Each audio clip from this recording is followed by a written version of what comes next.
Good morning, class 10th student. I hope you will be fine. Today, 9th May 2020, on Saturday, we are attend lesson number 2, क्षितिज भाग 2, तुलसीदास राम लक्ष्मण परशुराम संवाद। इससे पूर्व मैंने 7 मई को आपको इसका पैसेज नंबर 1 का एक्सप्लेनेशन समझाया था। उसी से नेक्स्ट पैसेज की आज एक्सप्लेनेशन समझाऊंगा। प्रस्तुत काव्यांश में, प्रस्तुत अवतरण में गोस्वामी तुलसीदास जी ने उस समय का वर्णन किया है जिस समय परशुराम बहुत आवेशित हो जाते हैं, परशुराम को बहुत क्रोध आ जाता है। परशुराम इतने व्यग्र हो जाते हैं, इतने क्रोधित हो जाते हैं कि लक्ष्मण को अपनी गलती का एहसास होता है। जब उन्होंने लक्ष्मण से कहा कि हे राजपुत्र, शायद तू काल के वशीभूत होकर के ऐसे अपमानजनक शब्द मेरे लिए और मेरे ही सम्मुख बोल रहा है,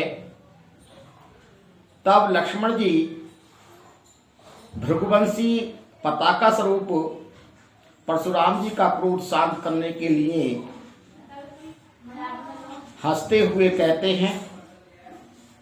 यहां से प्रारंभ हो रही है एक्सप्लेनेशन।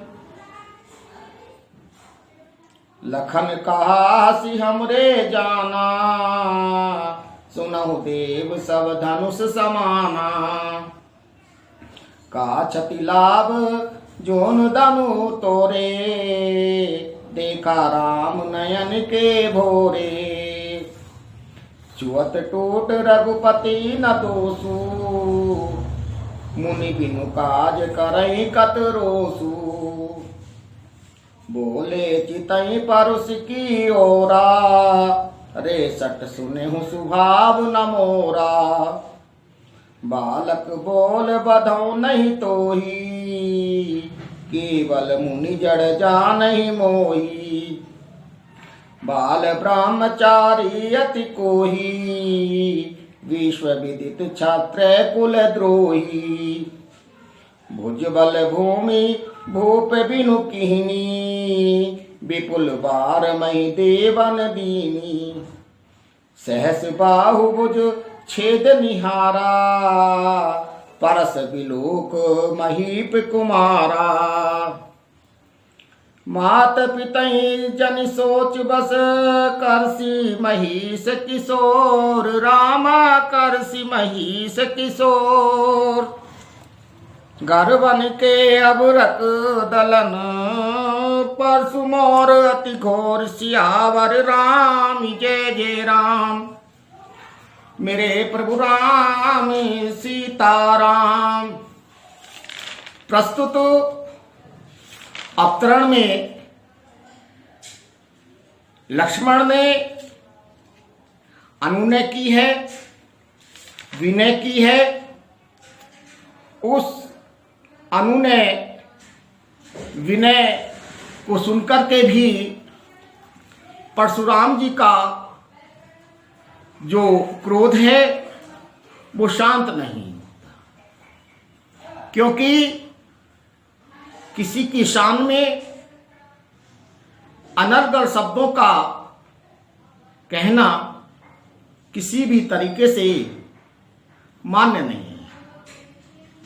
हमारी संस्कृति हमें सिखाती है कि हमें ऋषि मुनियों का सम्मान करना चाहिए। इसमें कुछ कठिन वर्ड हैं, उन कठिन वर्डों को देख लीजिए आप। वर्ड आया है परसु।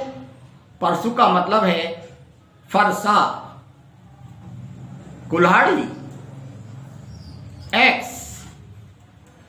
वर्ड नेक्स्ट कोही मीन्स है क्रोधी, एंग्री। महिदेव का मीनिंग है ब्राह्मण।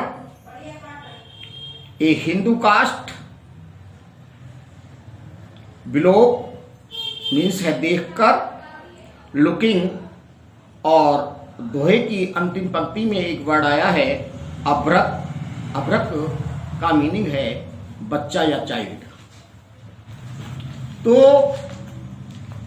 आपको ये वर्ड मीनिंग अपनी फेयर नोट कॉपी पर करने हैं। इसी के साथ अब मैं आपकी संबंधित व्याख्या शुरू करता हूं। लखन कहाँ हंसी हमरे जाना, सुनहु देव सब धनुष समान। लक्ष्मण ने जैसे ही अनुनय विनय संबंधी हाथ जोड़कर के शीश नवा करके भगवान परशुराम से ये शब्द कहे कि हे ब्राह्मण देवता, हे ऋषिवर, हे भृगकुल शिरोमणि परशुराम जी, मैंने तो हंसी मजाक में आपसे ये कह दिया था कि जिस समय हमने बच्चेपन में बहुत सारे धनुष खेल खेल में तोड़े, तब तो आपने आकर के कभी क्रोध नहीं किया। ये मैंने तो हंसी मजाक में आपसे कह दिया था, और आपने मेरी इस मजाक को इतना गंभीरता से लिया कि आप मेरे लिए काल को बुला रहे हैं। आपने काल को बुलाने की मुझे चेतावनी दी है। मैं बच्चा हूं, हो सकता है कि इस धनुष के बारे में संसार जानता हो, परंतु बाल बोध के कारण मुझे ज्ञान ना हो, इसलिए मैंने इस प्रकार के हंसी भरे शब्द आपके सम्मुख कहे। मैं इसके लिए क्षमा प्रार्थी हूं। सुनहु देव सब धनुष समाना, इसलिए मैंने सब धनुषों को एक समान कहकर के इस प्रकार के हंसी से संबंधित शब्द आपके सामने बोल दिए।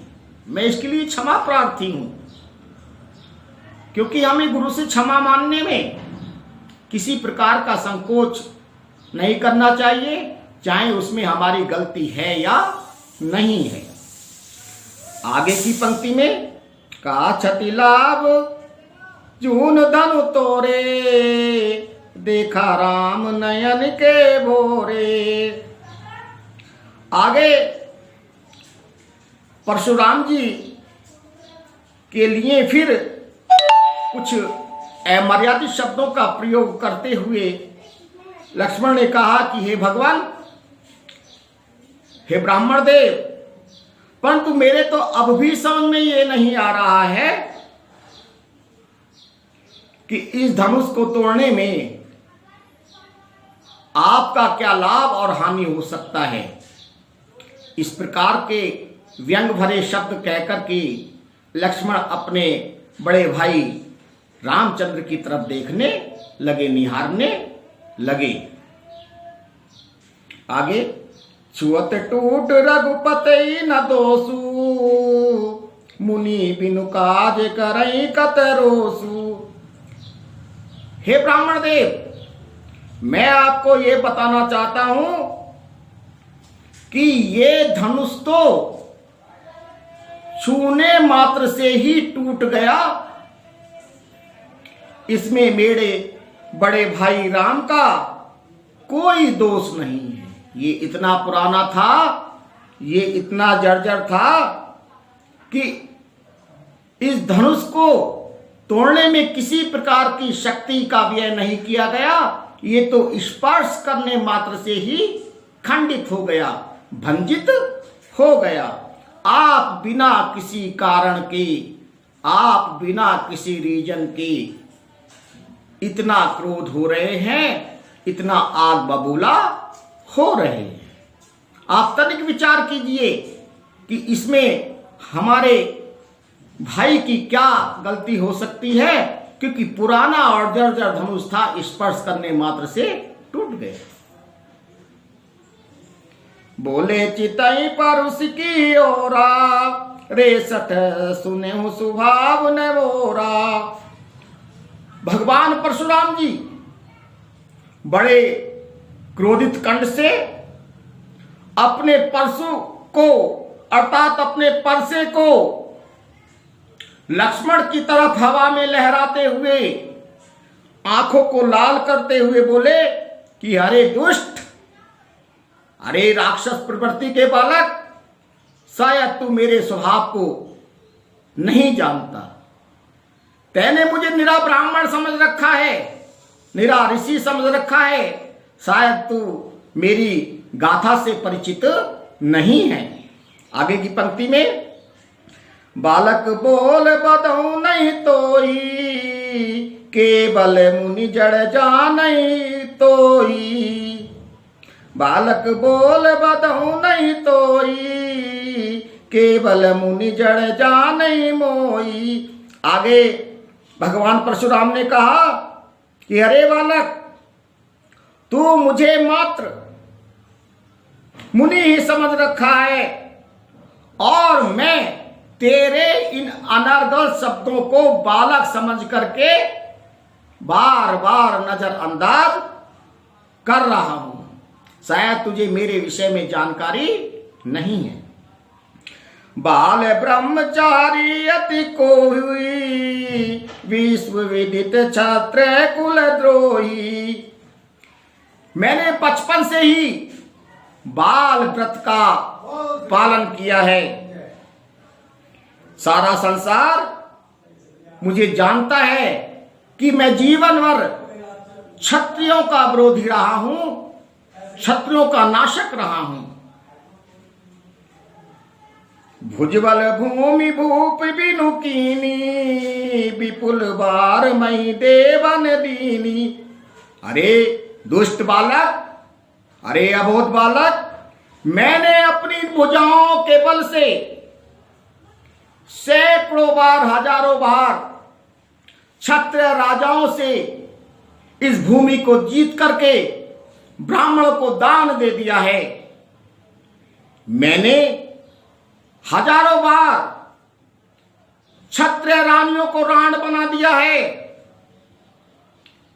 उन्हें अपने पैरों में गिड़गिड़ाने के लिए मजबूर कर दिया है। शायद तू मेरे विषय में जानता नहीं। सहस बाहु बुझ छेद निहारा, परुष बिलोक महीप कुमारा। हे राजकुमार, सहस्र बाहु की भुजाओं को काटने वाले इस परसे की तरफ निहार। इस परसे को देख। इस परसे ने सहस्र बाहु जैसे राक्षस को खंडित कर दिया, छिन्न भिन्न कर दिया, मृत्यु के घाट उतार दिया। जिस सहस्र बाहु का दुनिया में डंका बजता था, इस परसे ने उसे भी मृत्यु की गोद में सुला दिया। फिर इस परसे के सामने तू चीज ही क्या है? मातु पितई जन सोच बस, करसी महिष किशोर रामा, करसी महिष किशोर। गर्वन के अब रख दलन, परस मोर अति घोर, सियावर राम जय जय राम। मेरे प्रभु राम सीताराम।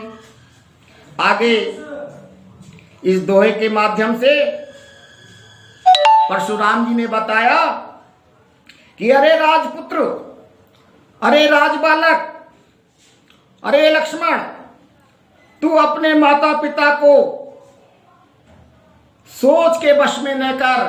कहीं ऐसा ना हो कि तेरी कार्य प्रणाली को देख करके मुझे इतना क्रोध आ जाए कि मैं तुझे मृत्यु के गोद में सुला दूं और तेरे माता पिता आकर के तेरी लाश पर, तेरी डेड बॉडी पर विलाप करें।